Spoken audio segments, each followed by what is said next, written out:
Hey guys, welcome back to my channel. Today I wanted to go over what is in my hiking backpack.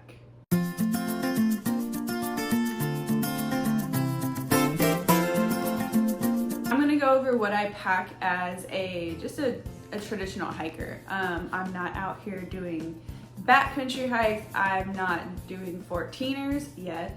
The longest hike I have done is actually 9 miles round trip. And so all I needed was a simple backpack to get me through that hike.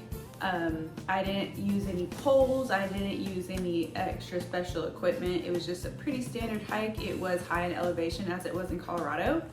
But I'm gonna go over what I put in this bad boy. So first things first, this is a CamelBak. It is a Daystar 18. This backpack is probably over 12 years old. It was a gift from my mom for one of my birthdays. I can't even remember which one. I was hiking a lot at the time and she just was awesome and found this cool backpack.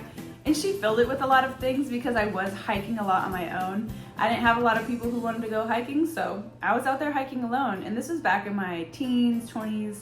I did a lot of solo hiking. So one of the best things about CamelBak is that it has your water right on your backpack and it's built to go in it pretty seamlessly and also not taking up a lot of space. This is a, look, it's gonna attack me. This is a 2-liter bag. It's enough it did get me through my 9-mile hike, no problem.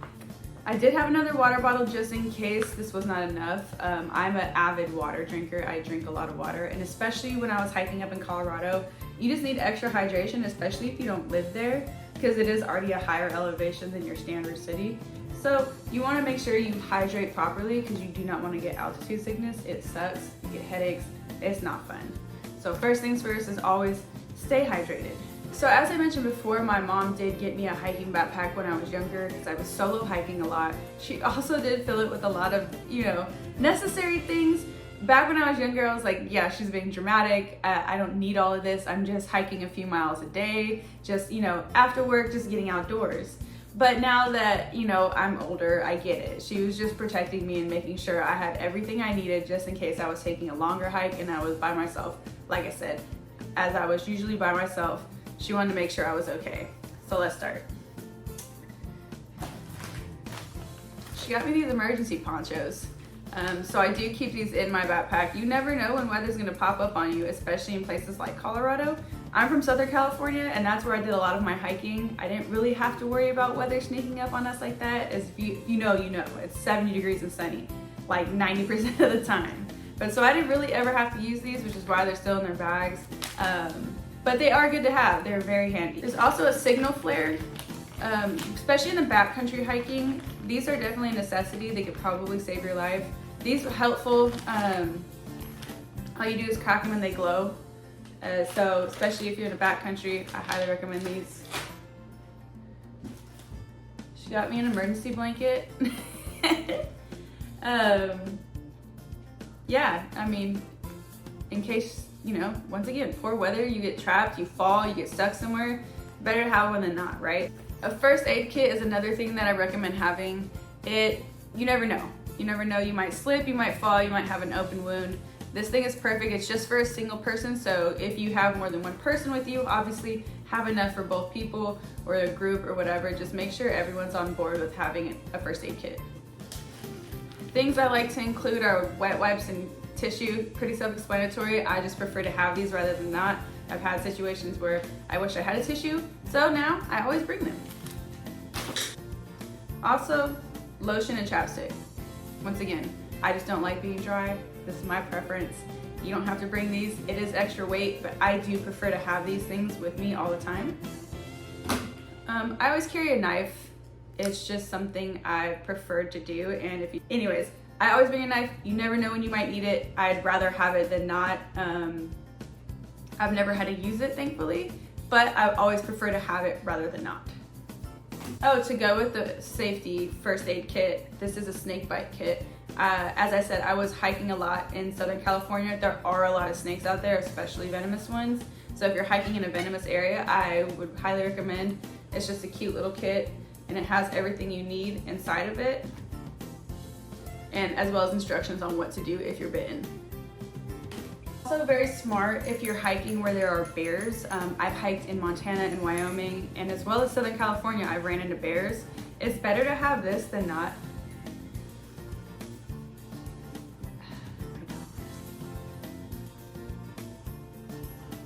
Can you go lay down? So yeah, if you're hiking in bear country, there is a bear bell. I've heard different things about these. Some say it's a dinner bell. Some say noise scares off bears. I've had it. I've never been attacked or had to use, not had to use it, but I've never been attacked. I've never had an incident where I had to protect myself against a bear. But bear spray, just in case you do meet an aggressive bear, you come across a mom and her cubs where she's very defensive. Highly recommend bear spray. Learn how to use it before you go out and have it in a place that you can easily get to it, because bears are very fast and they're very agile and they can sneak up on you. You don't even know they're there. So highly recommend having this if you are in bear country. As a woman hiking alone a lot, I did have pepper spray on me and available. Sadly, if you know, you know, we're not always safe out there, so better to be safe than sorry. So more on the techie side, I do always carry a fully charged power bank with the cords. It's just good to have. I'd rather, once again, rather be safe than sorry. If you get lost, if you get stuck somewhere, I'd rather have a fully charged phone or a fully charged walkie-talkie, anything that this can charge, even my headlamp. I do have a headlamp and it is a rechargeable headlamp. So it's good to have this and a power bank so you can repower this. This is the headlamp. It is good for those early morning hikes when you want to catch a sunrise in a beautiful location. It's better to be hands-free than have to carry a flashlight and have to worry about everything else, especially if you have hiking poles. Headlamp is so much easier because you don't even have to worry about it. It's hands-free and you don't have to worry about it. You just put it on your head, turn it on, boom, you're ready to go. I do also carry a tripod with me. This is just for my phone. I do have a bigger one for my actual camera. I love documenting beautiful places. I do kind of dabble in photography.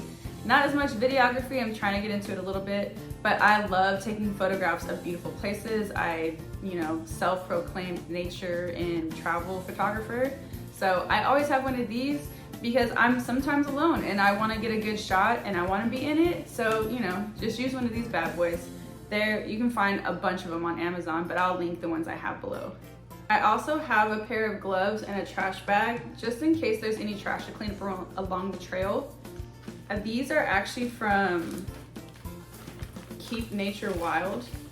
Just in case there is trash along the trail, I'm a big firm believer in leave no trace. Do not leave your stuff out there. Do not leave trash, anything you can think of. Just please bring a trash bag, pick up after yourself.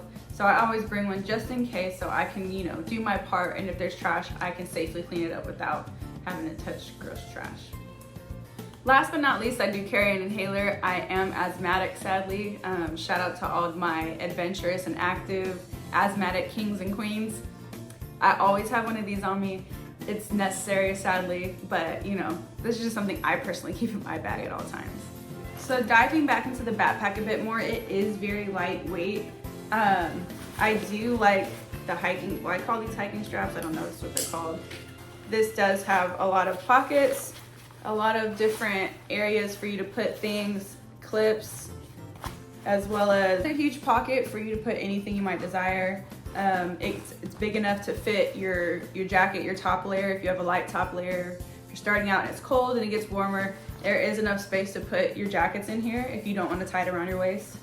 And then this back pocket is actually where the hydration kit goes. And this is actually where your straw hooks. It's so much easier just to pull the little hose right off your strap and take a drink that way instead of having to deal with a water bottle, taking your backpack on and off. I highly recommend getting one of these. They even have smaller ones that are literally just a hydration backpack. There's not really much room for anything but like your keys or your phone. I'll put that right here and I'll also link it below. But I highly recommend, if you're an avid hiker, invest in one of these.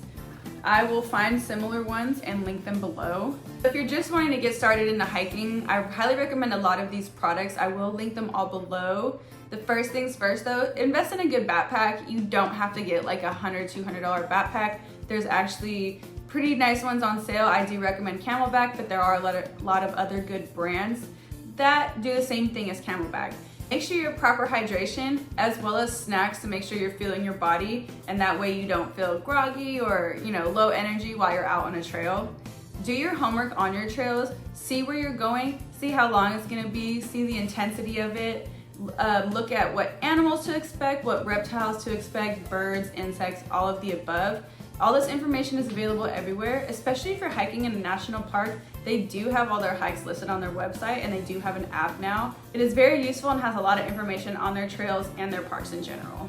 I also thought I would mention what shoes and boots that I use to go hiking in. I have two different pairs. For hiking boots, I do have the women's Columbia hiking boots. I will link these below. These changed my life. I had always just gone in like trail runners or regular Nikes. I don't know who I was kidding. Get you a pair of hiking boots. These are waterproof as well, unless you fall in a lake, then they're not, because the water goes into the top. But highly recommend these. It was great ankle support. I've never felt so comfortable while hiking. And then if you don't want the boot, I do recommend Nike Trail Runners. The grip is amazing. I will link these below as well. They have so many different fun colors. I just went with a regular beige and yellow, and they got dusted by the red sands in Garden of the Gods. But highly recommend either of these if you don't mind not having the ankle support. These are great for just a quick hike. They've done me well in Garden of the Gods, but on my longer hikes, I do prefer my boots. I will link everything below in the description. If you have any questions, please don't hesitate to reach out. I'm more than willing to answer any and help you to get started on your hiking journey. If there's anything that you include in your backpack that I didn't mention today, let me know in the comments. I would love to see what you guys pack in your hiking backpacks just for like your simple day trips. But until then, until our next adventure.